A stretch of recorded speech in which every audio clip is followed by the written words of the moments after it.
Jai Sri Krishna. So, dear students, today I want to explain one more interesting topic named as working capital management. So, before starting this topic, we should know about the term of capital. Example, there are basic needs and requirements to live a life for a human being, such as there are three basic needs such as food, shelter, cloth. Similarly, there are also three basic needs which is highly essential to start a business, named as land, labor, capital. So, capital is one among them. So, today our topic is regarding capital. In simple, the term capital refers to the money or money's worth invested by the proprietor or owner in their business, and such invested fund is known as a capital. The capital is categorized in two categories, such as fixed capital and non-fixed capital. The alternative names of fixed capitals are permanent capital, long-term capital, establishment capital, etc.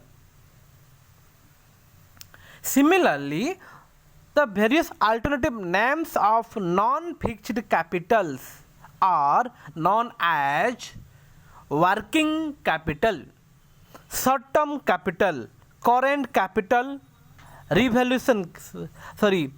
circulating capitals, revolving capitals, etc.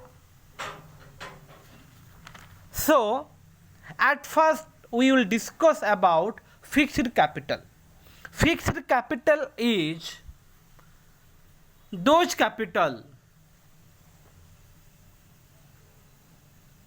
which is used for establishment or long-term purpose, like fund investment towards purchase of land and building, plant and machinery, etc. So, working capital, whereas working capital is those capital which is used to meet the daily and periodical expenses, such as payment to suppliers, paid wages and salaries to staff, paid transport expenses, purchase of raw materials from suppliers, and other day-to-day general expenses, etc. So, we'll discuss about the working capital. Working capital refers to those capital which is used to meet the daily or periodical expenses. Working capital is also compared with the lifeblood of human body. I mean, without circulation of blood, a man cannot never live. Similarly, without an adequate working capital, an organization can never run. Okay, so practically, working capital is categorized into three types, such as gross working capital, net working capital, last but not least, operating cycle. So, gross working capital means the amount invested in current asset is known as gross working capital. The amount which is invested in current asset is known as a gross working capital.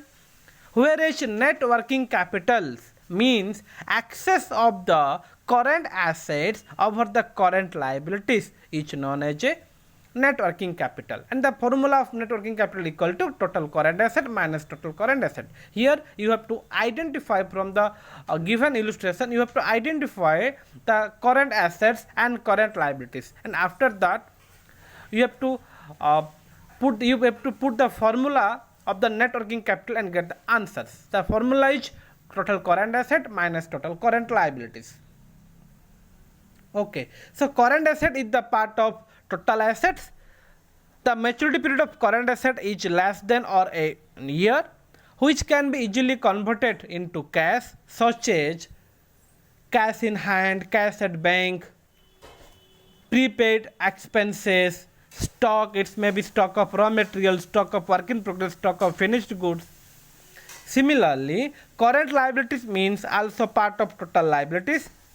The maturity period of current liability is less than a year or a year, which can be payable within a year, such as outstanding expenses, short-term loan, creditors, bank loans, accounts payable, etc.